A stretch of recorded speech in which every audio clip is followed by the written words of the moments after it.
My mother came to New York with me when I was 11, and I sold papers, sold newspapers, journal, on the street, you see.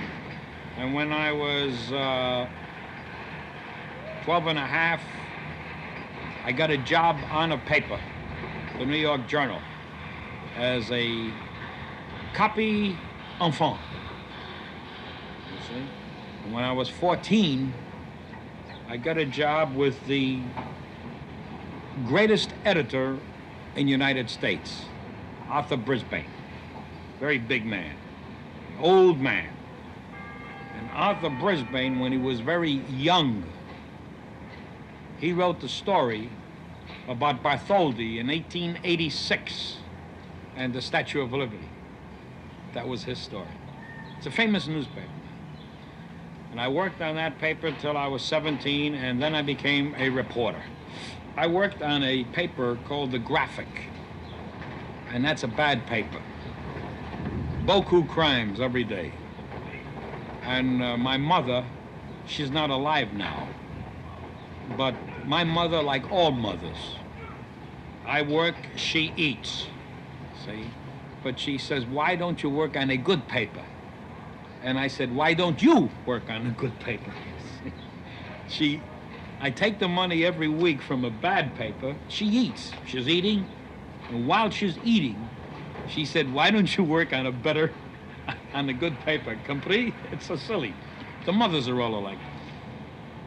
I worked on many papers in the United States. I worked my way across the country in the Depression. And Denver News, Detroit Times, Philadelphia Inquirer, San Francisco Chronicle, San Diego Sun, Philadelphia Public Ledger. I worked on those papers. Rocky Mountain News, see, many papers. And those days you go from one paper to another and work 2-3 weeks. Take the money, leave. Everybody writes for money. I do not know anybody who writes not for money. I started ghostwriting. And the publishers would give me money in advance, and the name of the book, the amount of words to be written, and the name of the writer. Fancy name, like H. Safferton Britt. See, that's a fancy name.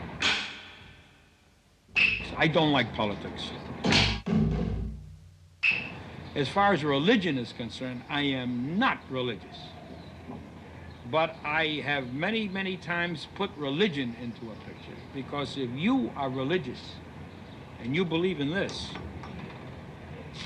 then I say you have a right. I fight for you.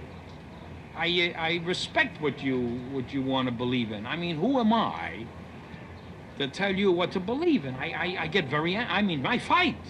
Physically, I'll fight. Because I don't like people to tell anybody what to think. Dirty, no conscience, no regret, no friends. That's war. I do not exalt war. In my pictures, I show that war is very barbarous, cannibalistic, and medieval. I say that as long as you are making a movie, you can do anything you want about subjects like war, it makes no difference. But that doesn't mean that I say we should always have war. For about 8 or 10 years, I made pictures with many men. And people were worried about me. I made so many pictures with just men. So I decided it would be nice if I made pictures with girls. Most women in the world are very fine women. They're very good, you see? Then something happens. They get jealous. They get envious. So they kill. They steal. They cheat.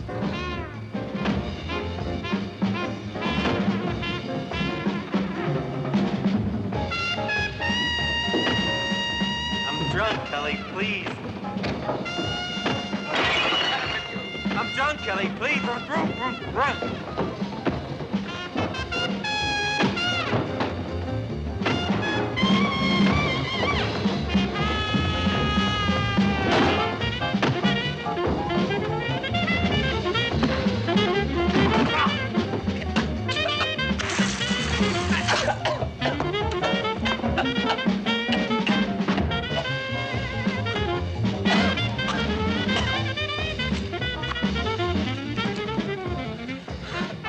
$100. You parasite. I'm taking only what's coming to me. 50, 60, 70, 75. I'm not rolling you, you drunken leech. I'm taking only the $75 that's coming to me.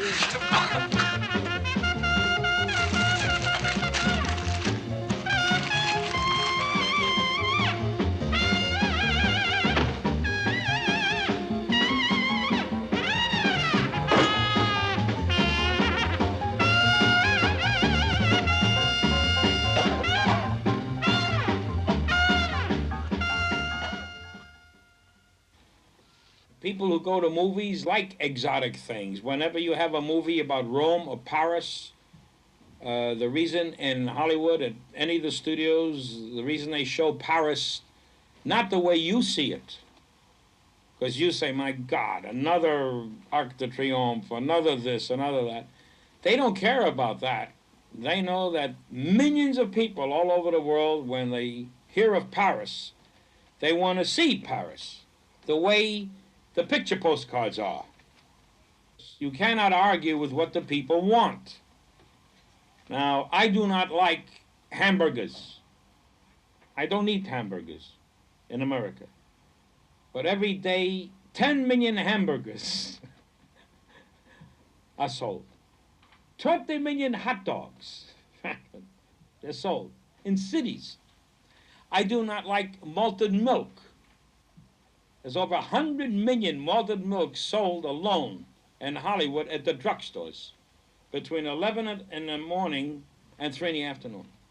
The secretaries, the girls, they all walk in, malted milk, malted milk. Now, does that mean it's wrong to sell malted milk? That's what I'm getting at. If that's what they want, fine. If you make a picture you really want to make and nobody goes to see it, you're not going to do it again. If you do it the second time, you have no money.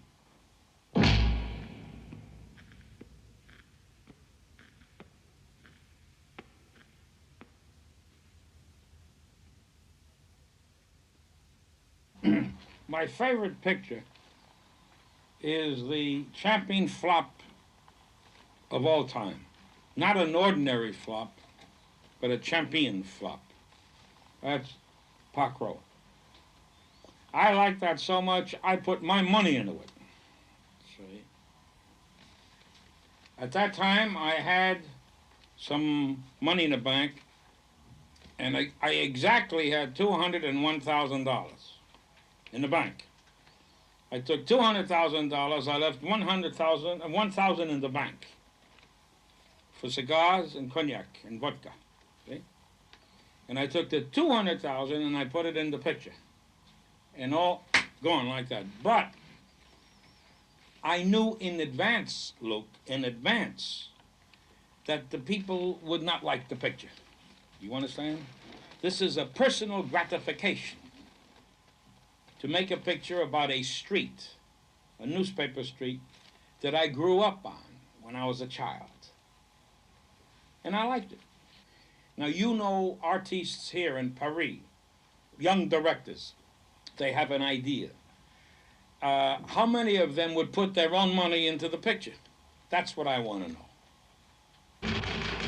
One of the characters was based on the young Negro who went to school called Meredith.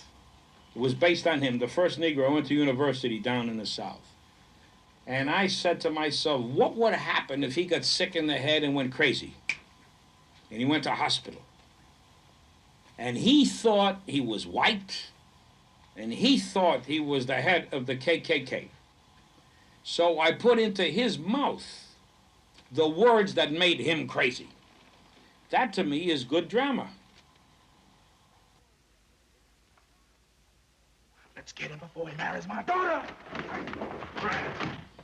I thought, for Shock Corridor, I thought it would be very good to expose the stupidity of many people in the South who listen to men who make speech of bigotry. And in order to dramatize that, I have in an insane asylum a man make a speech. And the other people, the insane people, they listen and they like what he says and they go with him. I want the people to realize that these people in the insane asylum are not different than the people outside who follow bad leaders. That's it. Yeah, well, I like violence for two reasons. One, I think that in a motion picture, unless the plot, the story situation moves you, I think something should be happening on the screen. I think there are many pictures where they spend 7 or 8 reels, 70, 80 minutes. Do you want to smoke? Do you want some tea? Do we go to dance? Will your mother be there tonight? Does your father know we are out late? I think this is terrible. To me, it doesn't interest me. I know many people say, but this is life. I think this is a bore. It bores me. You see, I would rather have a man walk into a hospital with a machine gun and into the maternity ward where 20 women are there with little babies. I would prefer opening a picture where he shoots them all, you see, than a man and a woman coming out to a place like this at night and he says, cigarette? Merci. Belle, beautiful. Oui, beautiful. Nice music, yeah. See, this is already the same footage. Everything is going on at the same time. But the other one bores me. I don't care about them smoking a cigarette.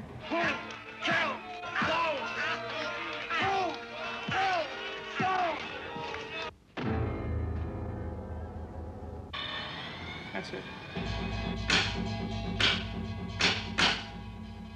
Everyone knows what this is, but few of us know what throbs underneath. And I know. I wrote the story of Underworld USA.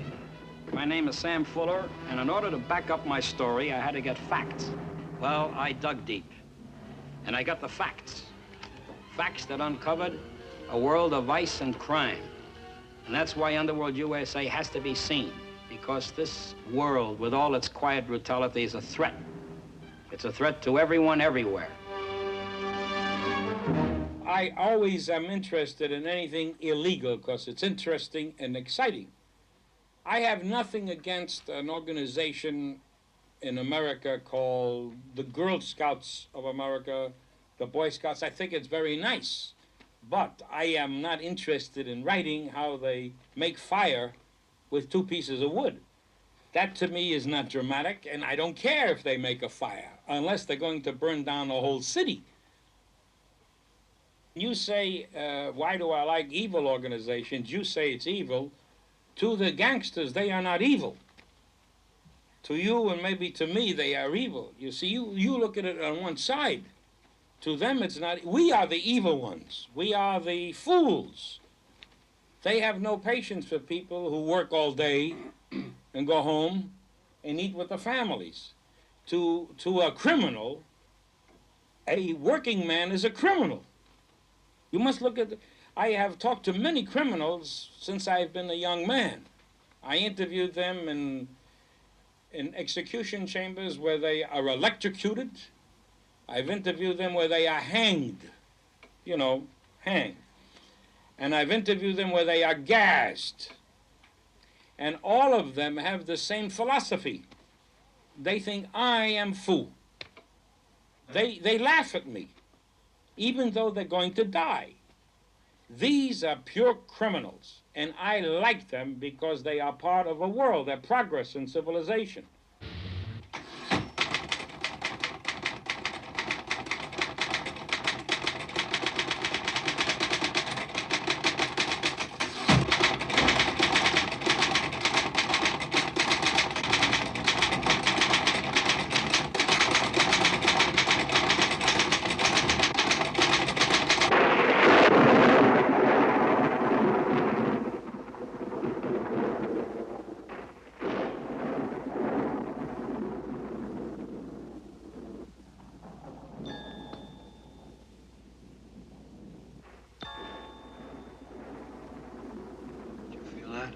What? It's beginning to rain. I like the rain.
what you saw in No Chum.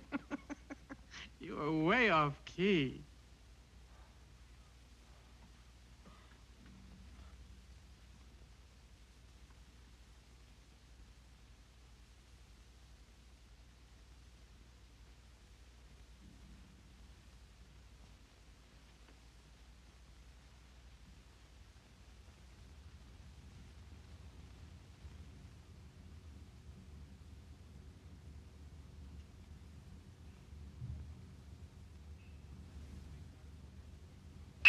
I made a picture called Pickup on South Street.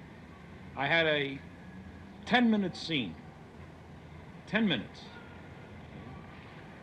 It's when Thelma Ritter comes in and the policeman asks her to help them find Richard Widmark.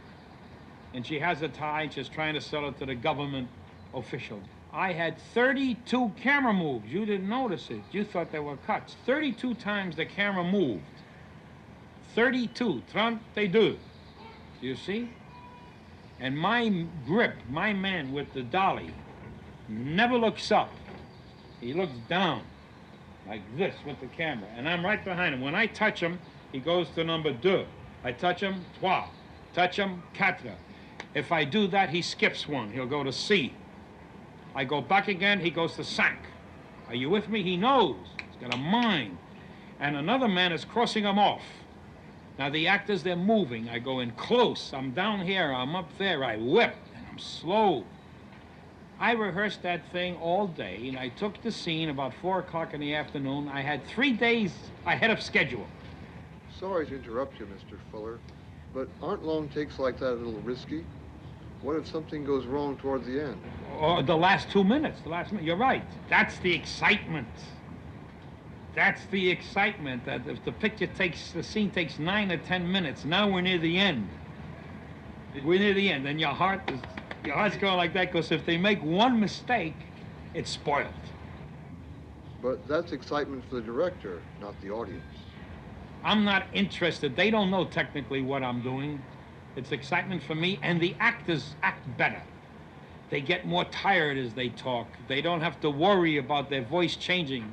If a man is angry with you for 5 minutes, at the end of the 5th minute, if I have not cut, you will see the difference in his voice when he's talking to you. But you can't get perfection in a 10-minute shot the way you can in a shot that lasts 20 or 30 seconds. Well, if that's true, why aren't all the pictures that have been made, the last 200 pictures, shot your way, the old-fashioned way? That's old-fashioned. They make a shy, there's a director who says, you come in here, sit down, say so-and-so. You cut. Good. Very good. That's not movie making to me. That's a lazy, there's no imagination. And suppose one of your stars muffs a line or forgets some business. Yes, it's tragic. Yeah, but that star won't work with me again. You see?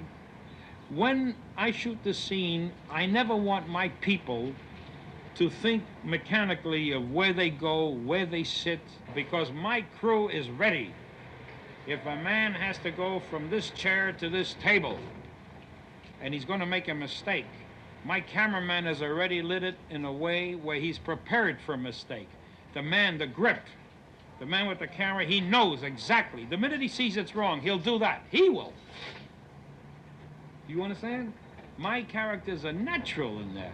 I don't like people who walk, they look around, they sit down, they talk. The cup is there, the paper, no. First of all, that's old-fashioned way. It's called safe. I don't cover. You know what a cover shot is? Yeah. I never cover. Now, if I make a mistake, that's my fault. If you don't like the scene, that's my fault. But anybody can make a film and cover. That means protection. To get back to that dolly shot in 40 Guns, just how did you balance the lighting? That's not my headache. I'm not a mechanic. That's my cameraman. The people who handle the camera, that's their job. My job is the acting, the emotion, the dialogue. Do you understand? Too many directors know about lenses. They know the technicality of a camera, and I think that that's crazy. They should pay no attention to it. I don't know what lens he uses, but when I tell my man I want to shoot from here or there, whatever it is, He knows. He says, okay. I never had any. You know, I use some of the best cameramen in the business.